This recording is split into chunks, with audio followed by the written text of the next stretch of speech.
সূরাতুন নিসার 137 নম্বর আয়াতে আল্লাহ তাআলা বলছেন, ইন্নাল্লাযীনা আমানু সুম্মা কাফারু, নিশ্চয় যারা ঈমান এনেছে অতঃপর কাফের হয়ে গেছে।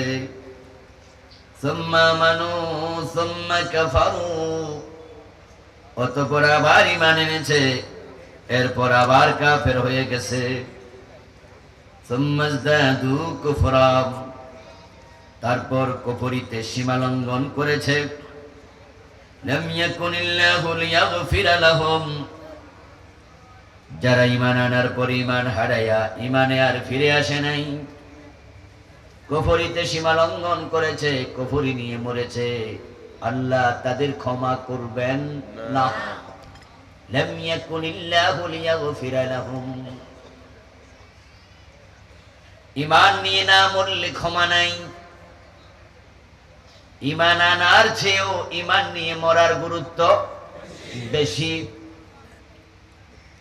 একজন সাহাবী প্রিয় নবীকে প্রশ্ন করেছিলেন, কুল্লি ফিল ইসলামি কাওলান লা আসআলু আনহু আহাদাম বা'দাক, ক্বালা কুল আমানতু বিল্লাহি সুম্মা ইসতাকিম।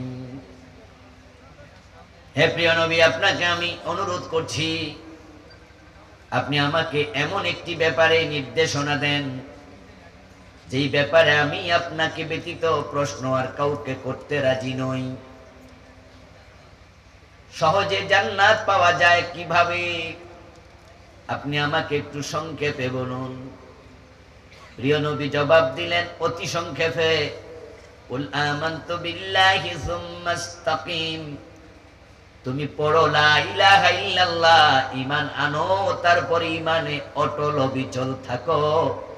মান ক্বালা লা ইলাহা ইল্লাল্লাহ সুম্মা মাতা আলাইহি দাখালাল জান্নাহ, যে ব্যক্তি ঈমান আনার পরে ঈমানে অটল থেকে মরবে, ঈমান নিয়ে মরতে দেরি, জান্নাত পেতে দেরি হয় না।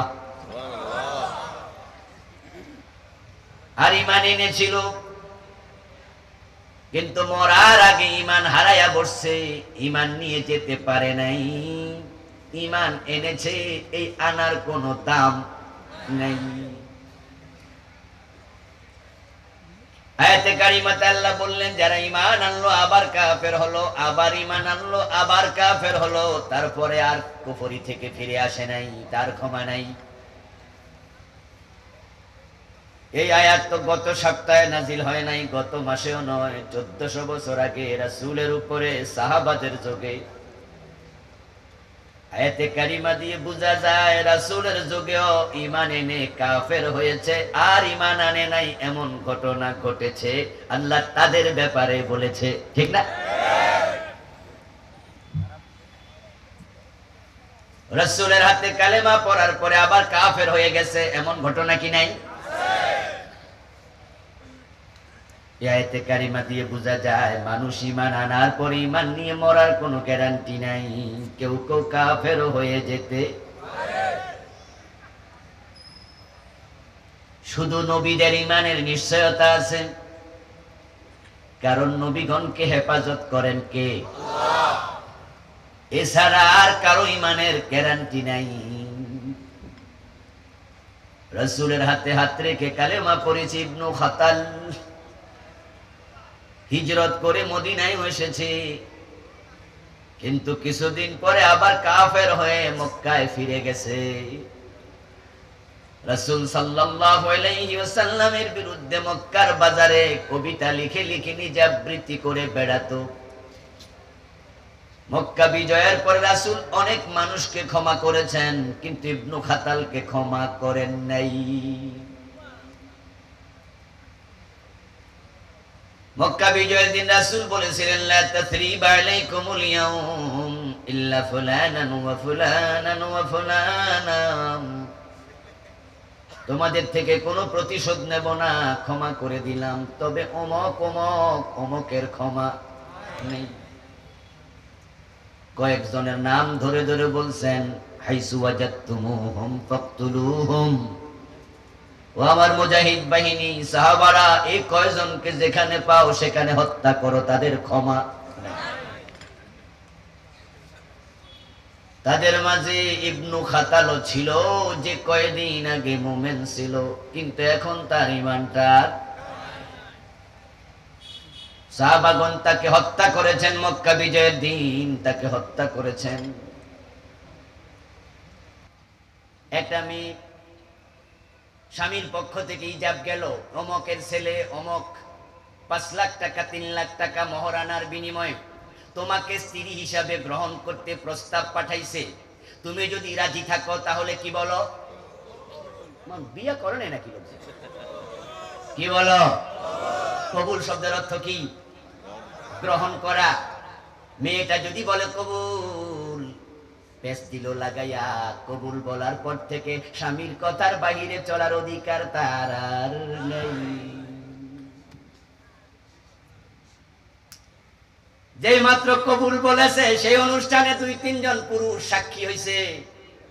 এখন থেকে ওই লোকটার সাথে তার এমন এক গিট্টা লাগছে, এখন সে পরের দিন যদি কয় আমি তোমাকে নিয়ে আমেরিকা চলে যাব, তুমি আমেরিকা যেতে বাধ্য, স্বামীর অবাধ্য হওয়ার সুযোগ আর তোমার নেই।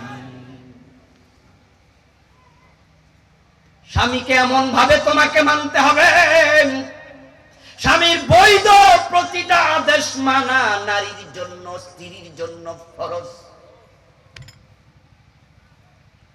তুমি আল্লাহর সব হুকুম গ্রহণ করেছো, ওয়াকাবিলতু জামিআ আহকামিহি, এখন তুমি কিছু মানবা কিছু মানবা না, এই সুযোগ তোমার আর নাই।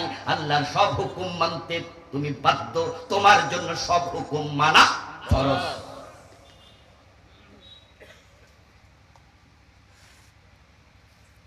রাতের বেলা স্বামী তার স্ত্রীকে ডাকলো। একজন স্বামীর কাছে স্ত্রীর কাছে যা চায়, স্বামী স্ত্রীর কাছে যা চায়, তার যৌন চাহিদা হলো কাছে আসো। স্ত্রী বলল না, অন্যদিকে ফিরে ঘুমায়া গেল। রাসূলুল্লাহ বলেন, এই মহিলার উপরে ফজর হওয়া পর্যন্ত আল্লাহর ফেরেশতারা লানতের বদদোয়া দিতেই থাকবে, কেন স্বামীর কথা শুনলি না? অথচ এই কবুল বলার আগে ওই পুরুষের সাথে মহিলা কোনো সম্পর্কই ছিল না। ওই রাস্তায় হেঁটে যাচ্ছে মেয়েটা, আপনার এলাকার কোন যুবক বলল, এই বোন এই মেয়ে দিকে আসো। মেয়ে যদি চোখ বড় করে তাকায়া থাকে কোনো অসুবিধা আছে? বরং আমরা কম, এটা সতী নারী, মেয়েটা দারুণ। কিন্তু কবুল বলার পরে স্বামী কই দিকে আসো, এখন চোখ বড় করলে কবিরা গুনাহ। কারণ কবুল বলার আগে অবস্থা আর পরের অবস্থা একরকম। আরে ভাই, তুমি হিন্দু, তুমি বৌদ্ধ, তুমি খ্রিস্টান, তুমি ইহুদি, তুমি নাস্তিক, তুমি আল্লাহর হাজার হাজার আইন অমান্য করো, কিচ্ছু আসে যায় না। তোমাকে নিয়ে আমার কোনো মাথা ব্যথাও নাই। এই জাতীয় লোকের আখেরাতে কোনো হিসাবও নাই। আর তুমি কালেমা পড়ার পরে আল্লাহ একটা আইন মানবা না, তোমার উপায় নাই। কোরআনে আল্লাহ কি বলেছেন? যারা আলেম ওলামা আছে একটু পড়ুন। মাইকের আওয়াজটা যেন খুব কানে গ্যান গ্যান করে লাগতেছে, বুঝলাম না, একটু সফট করে দাও তো, প্রয়োজন একটা অফ করে দাও। এই মাইক অপারেটর আছে, এই যে বসে আছে কথা কয় না, একটা অফ করো, সফট করে দাও। আল্লাহ তাআলা বলছেন, মা কানা লিমুমিনিন ওয়ালা মুমিনাতিন ইযা কাদাল্লাহু ওয়া রাসূলুহু আমরান আন ইয়াকুনা লাহুমুল খিয়ারাতু মিন আমরিহিম। মুমিন পুরুষ হোক আর নারী হোক, ঈমান আনার পরে আল্লাহ এবং রাসূল কোন আদেশ দিলে মানবো কি মানবো না এই চিন্তাটাও করতে পারবে না। বলতে দেরি, মানতে দেরি করা যাবে। দিস ইজ ইসলাম। প্রিয় নবী ব্যাখ্যা করছেন, قال النبي صلى الله عليه وسلم المؤمن كالجمل الأنيف حيثما قيد ينقاد। আল্লাহর নবী বলেন, ঈমান আনার পরে তুমি হইবা ওই ওটের মতো, যে ওটের নাকের ভিতরে মালিক রশি ঢুকাইয়া দিছে। কি চমৎকার উদাহরণ। এবার আপনারা একটু বলুন তো, যে ওটের নাকের ভিতরে মালিক রশি ঢুকাইছে, ওই ওটটা স্বাধীন না পরাধীন? মন মতো চলে না, মালিকের টান মতো। ঈমান আনার পরে তুমি ঠিক তাই, তোমার আল্লাহ এবং রাসূল যেদিকে টানবে সেদিকে তোমাকে চলতে।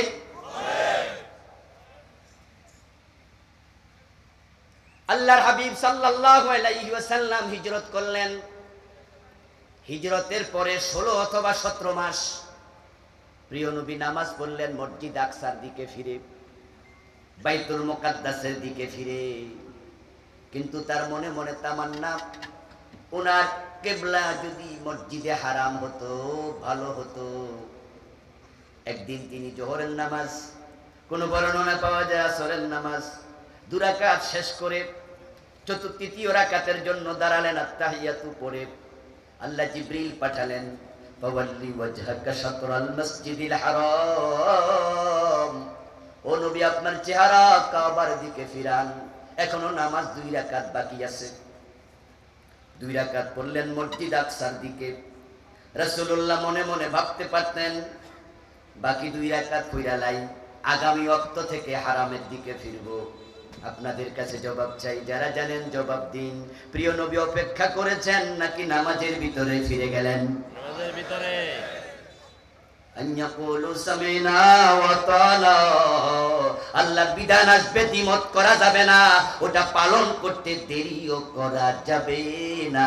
এটার নাম ইসলাম, এটার নাম ঈমান। এখন আপনারা এবার বলুন তো,